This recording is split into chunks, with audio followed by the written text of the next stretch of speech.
Scooby-Doo, the case Scooby-Doo and You, the Case of the Spinning Spider by Vicki Erwin.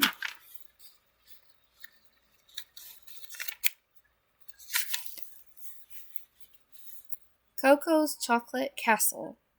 We didn't know if you were going to make it, Velma calls across the room to you, but we saved room for you.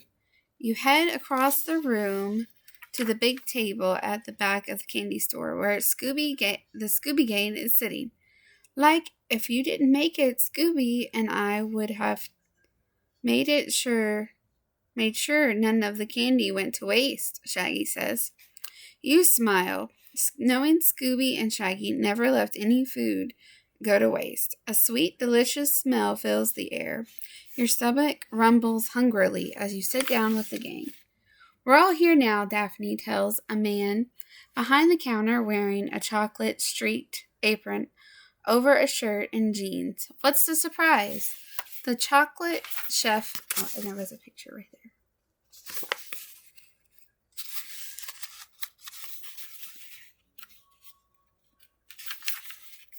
The chocolate chef opens a swinging door. A woman dressed in white, trimmed with chocolate smears, step out, carrying a huge, you can hardly believe your eyes. It looks like a spider web covered with brown spiders. Compliments of the staff in the insectarium. The chocolate chef announces, setting the sponge sugar web in the middle of the table. What's an insectarium, you ask? It's a place that showcases living insects. Fred fills you in. It's sort of a bug zoo. Bug? You mean like these spiders? You wondered aloud. Even though spiders are on display at the insectarium, they are not actually insects, Velma tells you. They just happen to have something to do with the mystery we solved. A mystery with spiders? You're interested. Scooby and Shaggy both reach toward the largest, darkest chocolate spider sitting at the top of the web. Hey, that's mine, Shaggy says. Scooby takes one with the red-hot cinnamon eyes. Who would have thought spiders could be so sweet, Shaggy talks with his mouth full of creamy chocolate, and could taste so great. You aren't sure yet whether you can eat a piece of candy that looks so much like a real spider. Just the idea of putting something creepy-crawly in your mouth gives you the shivers.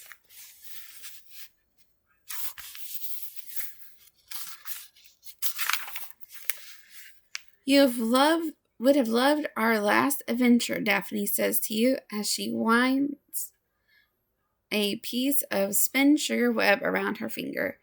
Velma pulls a notebook out of her backpack. I've written it all down in the clue keeper. She slides the clue keeper across the table to you. You can even try to solve it if you want. You lean in closer. This sounds fun. We've included a few hints to help you, Fred explains. Every time you see eyes, you know that person is a suspect. We've marked clues with a flashlight. Do you have your clue keeper with you? Daphne asks. You pull your notebook out of your backpack and scoot away from Shaggy and Scooby. You don't want to get chocolate over Velma's clue keeper on your own. Or your own. You open Velma's red book and begin to read The Case of the Spinning Spider. And that's Velma. And that's the eyes for the suspect and the flashlight. Clue Keeper Entry 1. Fred slowed the mystery machine at the entrance to the zoo parking lot. There's a space, Daphne said, pointing at the space to the left side of the entrance gate. Lucky break, Fred said as he parked the van. I'm not sure I want to go see a bug exhibit, Shaggy remarked. Bugs, rich, Scooby agreed. It will be interesting, I assured them as we climbed out of the van, and the zoo director specifically invited us. He thought we'd like an exhibit with the title Mysteries of the Insect World. It's a brand new insectarium that the zoo has just built.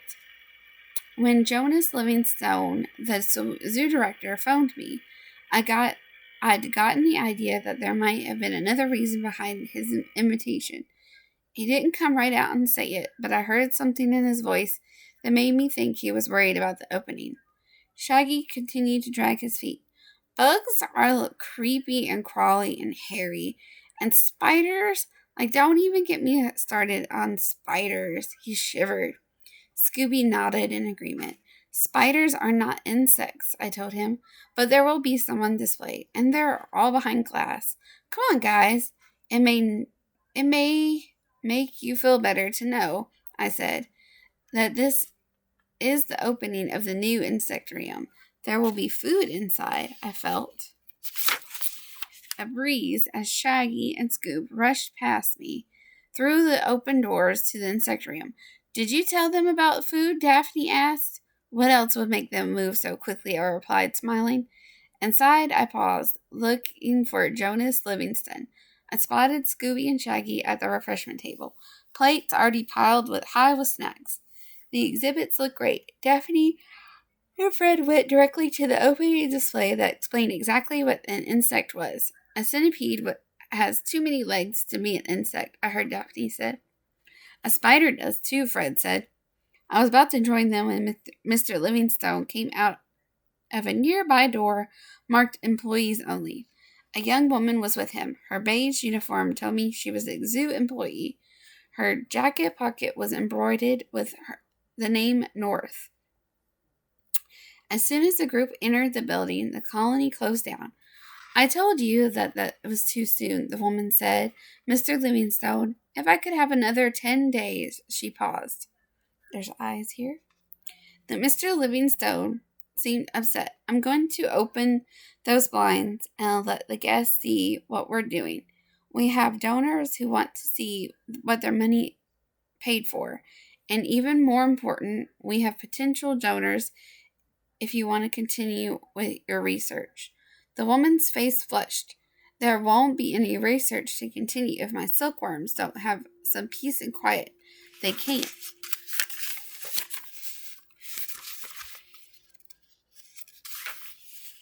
Produce silk with all this noise. She stomped away, jerking open the employee door, then pulling it closed behind her. I waited a moment, then approached Mr. Livingstone, who was watching the blind-covered window alongside the door. Mr. Livingstone, sir? I said quietly. I'm Velma, your foe, remember? His worried, angry expression changed completely. Velma, how nice you could join us. Are your friends with you? Fred and Daphne are. As soon as I said their names, they were beside us. Thank you for inviting us, Fred said, shaking Mr. Livingstone's hand. This is pretty cool. I'd always thought a bug was a bug, Daphne said with a shrug. But I can see I was wrong. They're fascinating creatures. Mr. Livingstone turned back to the window beside us, frowning. He pulled the cord and the blinds rose. I saw Dr. North's bath. She'd put a small net cap over her hip. This is an amazing experiment we have here, Mr. Livingstone said. Dr. North, our insect curator, is working on a process to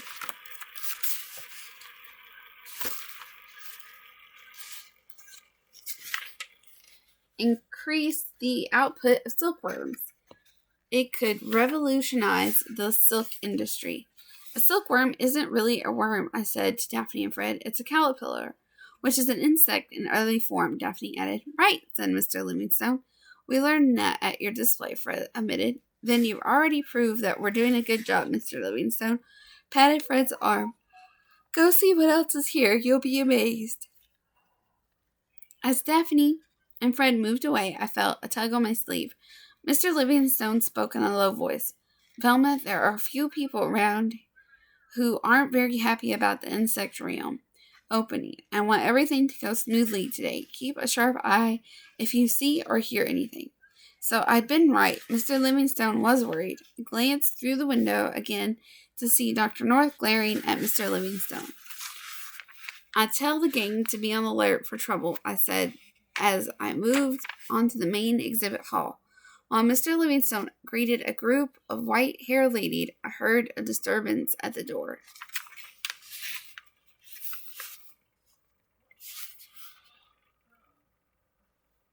Woo! Clue Keeper Entry 2. Insects are your friends.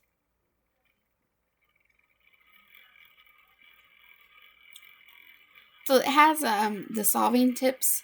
So it says, things may not go as smoothly as the insectarium opening as Mr. Livingstone would like. If you saw the eyes on page 9, you know we may already have a suspect. Write the answers to the following questions on your clue keeper. What is the suspect's name? What is her job at the insectarium? Why would Dr. Livingstone be worried about her interfering with the opening? Okay. So insects are your friends. Free them. Free the insects. A woman's voice rang through the insectarium. The smile on Mr. Livingstone's face disappeared as soon as he spun around.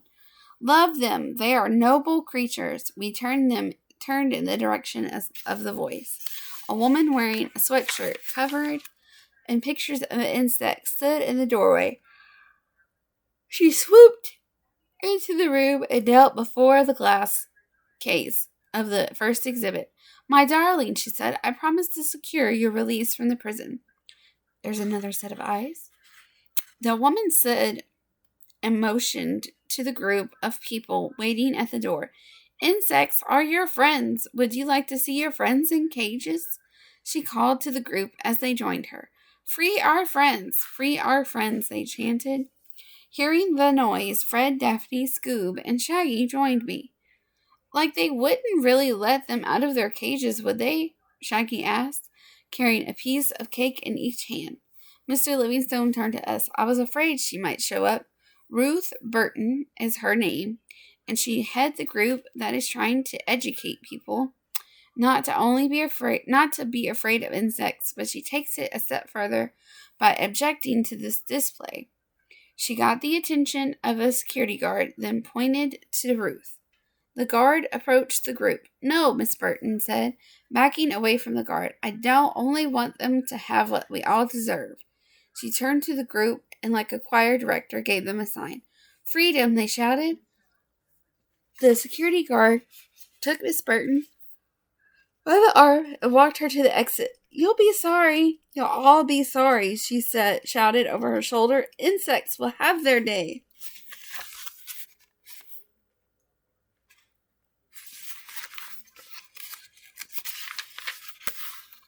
Mr. Livingstone shook his head as Miss Burton and her followers left the building.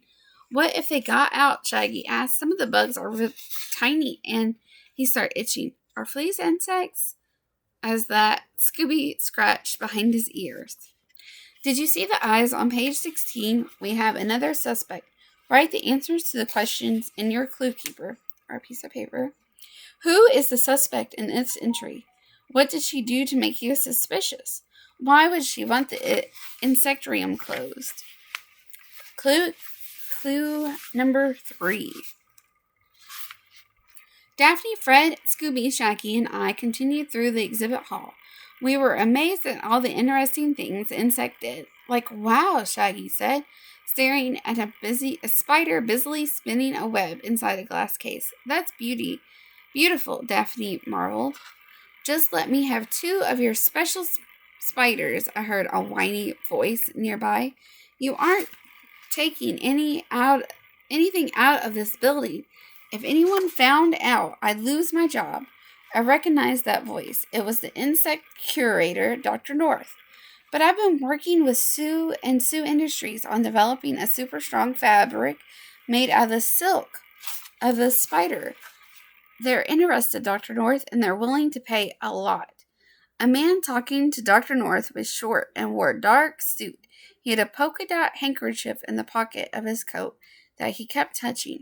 There's a set of eyes here.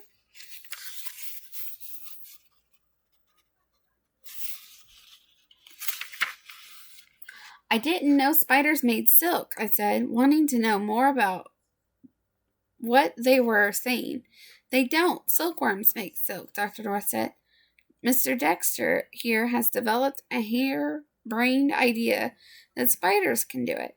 The man spoke. The silk used in the spider webs is much stronger than the silk in the caterpillar's cocoon. I know you've been working on the same idea, Dr. North. You've bred spiders who spin super strong webs, and you want to give me one of them.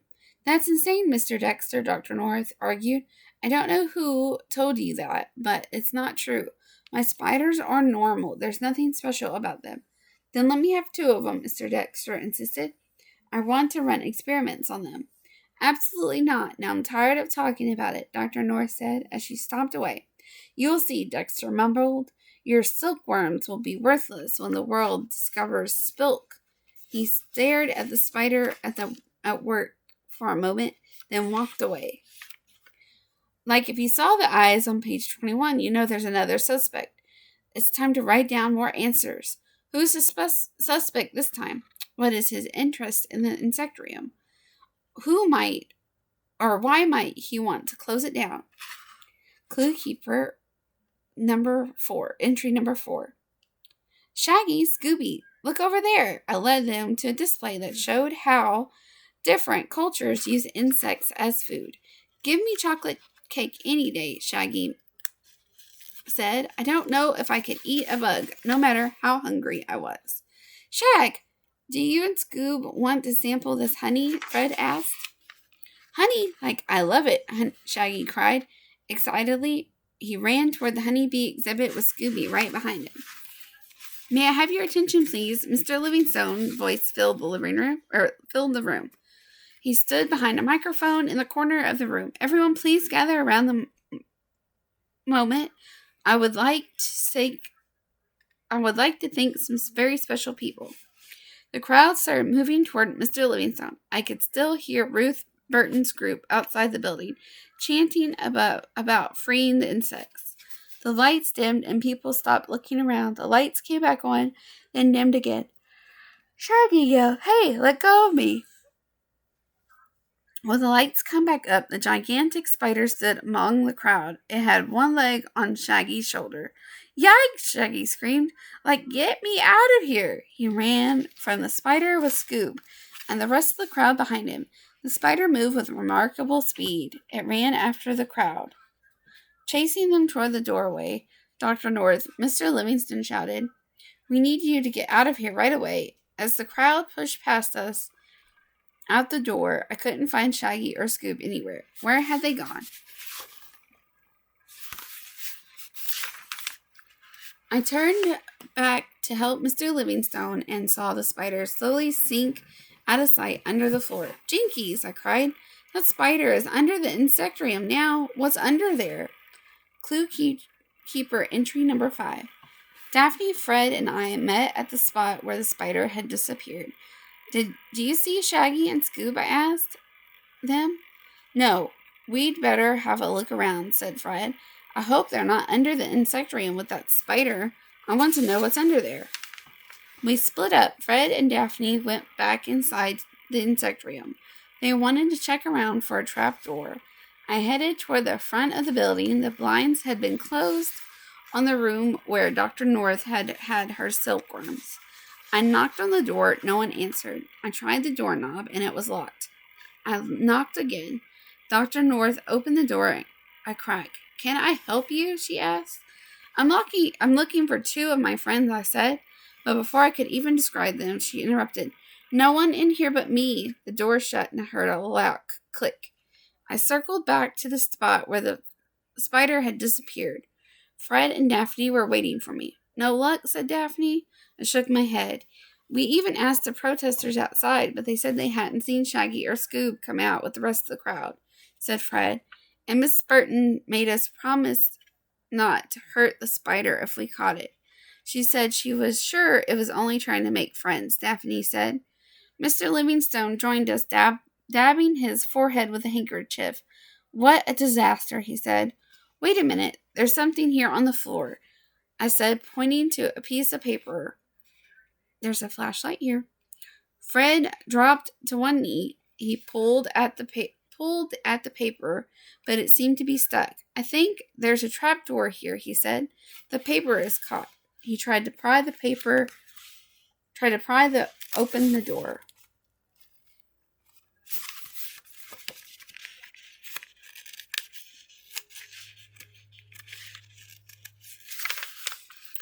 A door? I don't remember a trap door in the plans, said Mr. Livingstone. Right now, the important thing is to find Scooby and Shaggy before that giant spider does, said Daphne. Of course, you're absolutely correct, said the zoo director. Fred pulled harder on the paper, and the trapdoor opened a tiny bit, freeing the paper. It's a flyer from Ruth Burton's Love of the Insects group, Daphne said. I knew it. I should have stationed a guard at the entrance to the zoo to make sure she didn't get inside, said Mr. Livingstone.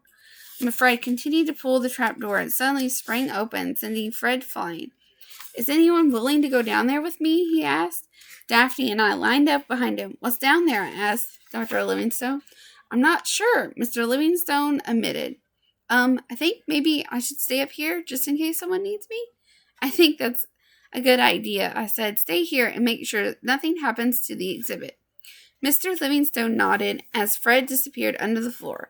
Fred gave Daphne and then me a hand. We found ourselves in a dimly lit tunnel. Help! I heard a faint call from farther down the hill. Get us out of here before we're toast, Shaggy yelled. Fred's mystery-solving tips.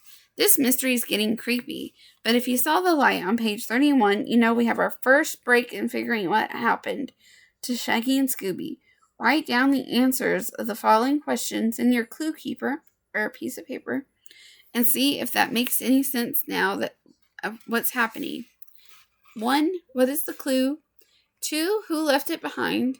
And 3, what do you think that means? Clue keeper entry number 6. Fred, Daphne, and I ran down the tunnel, not sure what might be waiting around the turn. Help! Shaggy cries were louder. Help! Scooby echoed Shaggy. We skidded to a stop as Shaggy and Scoob came into view. The two of them were caught in a giant spider web.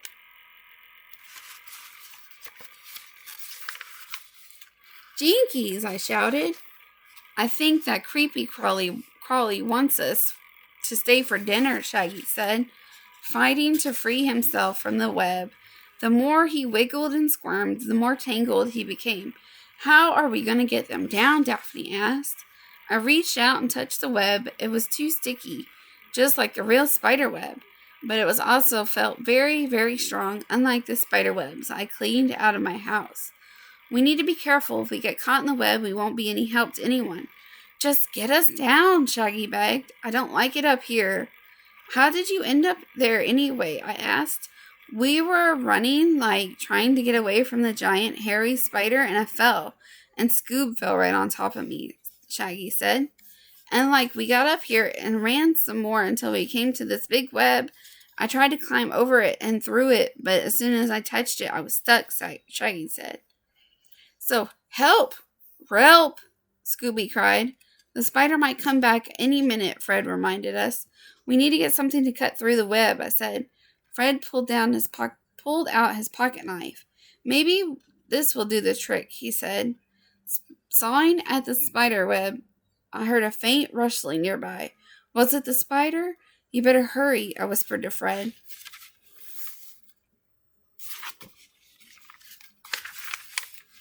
Scoob dropped to the ground, able to move but still covered in sticky spiderweb. The giant spider's head peered around the corner. If I didn't know spiders don't have lips, I would have sworn it was staring at Shaggy, hanging from the web and licking its lips. Yikes! Get me down now! Shaggy twisted and turned as Fred continued to hack at the web. Shaggy was hanging by only one thread when the spider reached him. It stood on its 4 legs, reached out with its 2 legs, and gently tickled him. Stop it, Shaggy said, grabbing his sides as he laughed. The spider tickled him again. Shaggy swung away, dropping to the ground with a thump. He scrambled to his feet, and then, still pulling the pieces of spiderweb off his face, ran toward the trapdoor.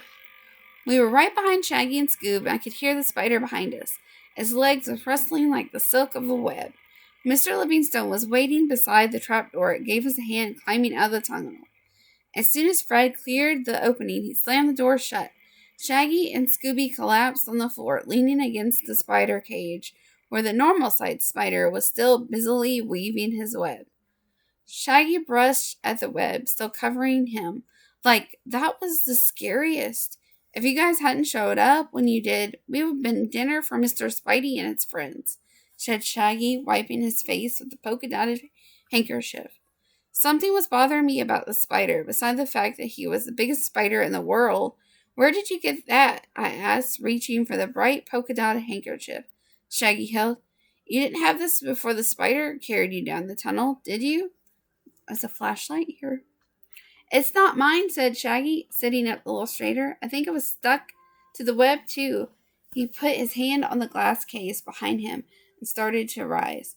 We all jumped back. The giant spider was coming up from under the trapdoor.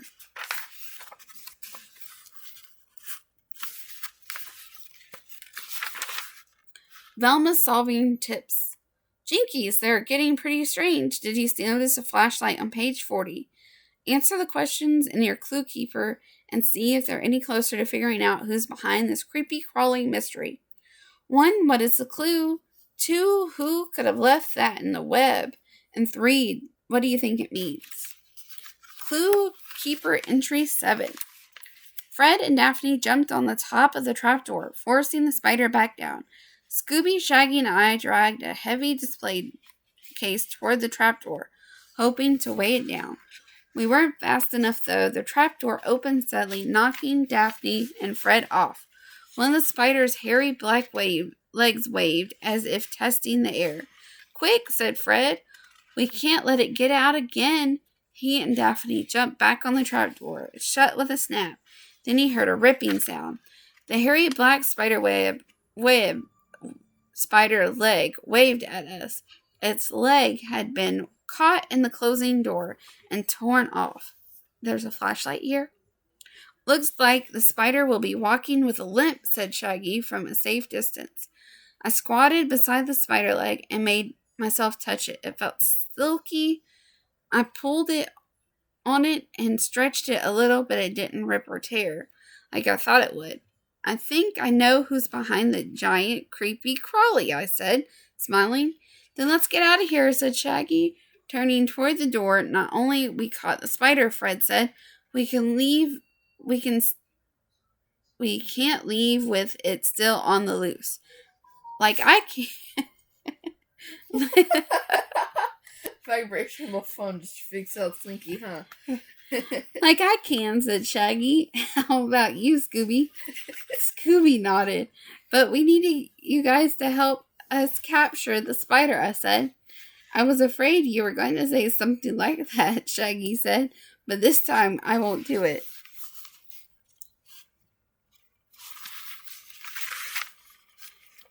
Daphne's mystery solving tips. We are getting closer to an answer. Check out the flashlight on 44. Take a little time, write down the answers to the following questions. 1. What is the clue in this entry? 2. Does it remind you of any other clue? And 3. Who could have left it? Clue keeper entry number 8. Scooby, you'll help us, won't you? Daphne asked. Ree, Scooby said, shaking his head. Would you do it for a Scooby snack? I asked. Scooby shook his head. Would you do it for 2 Scooby snacks? I said. Okay, like I suppose I'll help too, Shaggy gave in. Fred, Daphne, and I discussed our plan.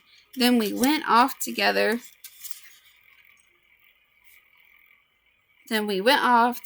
supplies. Fred and Daphne went into Dr. North's lab and returned with something in the bag. I'd found a rope in the supply closet. We beckoned for Scooby and Shaggy to join us. Fred whispered to Shaggy. Shaggy sighed. Here we go again, he said. The trapdoor creaked slightly. Shaggy stepped forward and raised it. There was a faint rustling sound, and the spider slowly emerged from under the floor. Shaggy and Scooby stood side by side, wiggling their fingers and sticking out their tongues. Bless you. They taunted the huge spider. Nah, you can't get us, Shaggy shouted. With a hiss, the big spider lunged at them. Scooby and Shaggy leaped back. Fred and Daphne pulled something out of their bag. It was a large black bag big enough to cover the spider. The spider lashed a giant leg at Shaggy and Scooby. We rushed forward and covered it with a big bag. The spider struggled. It remained legs waving. Are you ready to find out who the spider is? I asked. Back at the chocolate cafe. Coco's chocolate castle. You pause before you turn the page. You have an idea who the spider really is, but you aren't sure. Are you really ready to tell us who done it? Velma asked. You nod. Are you sure? Asked Daphne. You shake your head. Then let's review the suspects and clues. Remember, we have another to talk to when we're solving a mystery. You don't have to do this all alone, says Fred. You feel a little better. First thing about suspects, said Velma, who had a reason to want to close the insectarium. All the suspects may have wanted to close the exhibit, but they wouldn't do it the way it happened. The Scooby Gang gives you a chance to think about the suspects. You go back through the clue keeper and review each one. Now think about the clues. Who have left each one? Who do they point to? Daphne asked. Again, review your notes and your clue keeper. Something Velma said about the way the suspect might decide to close the insectarium interests you. You may want a little chocolate to get that brain working. Shaggy holds out some chocolate spider. You're tempted, but the idea of eating a bug ruins your appetite, so you turn it down with an offer, with a shrug. Shaggy eats the whole thing in one bite, though. Think about it for a few more minutes, and then we'll tell you who's behind the creepy crawly, says Velma. So, you think about it, and then we turn the page. You ready? The mystery's revealing. The spider wasn't a real spider at all. Imagine that. As you already know, it was Mr. Dexter. He wanted to scare everyone away from the insectarium long enough to kidnap, spider-nap, the spiders in the exhibit, Fred tells you. He believed Dr. North had bred super special spiders, and he had wanted them so he could develop silk, an extra strong silk made out of spider webs, Velma said. You nod. That makes sense, but you want to know more how they figured it out.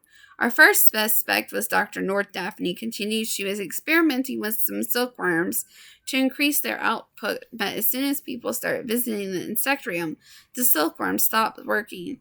She knew that if she was successful, she'd be famous in the world of insect scientists, Fred asked, but there were some things about the spider that made me unsure it wasn't Dr. North, Velma says.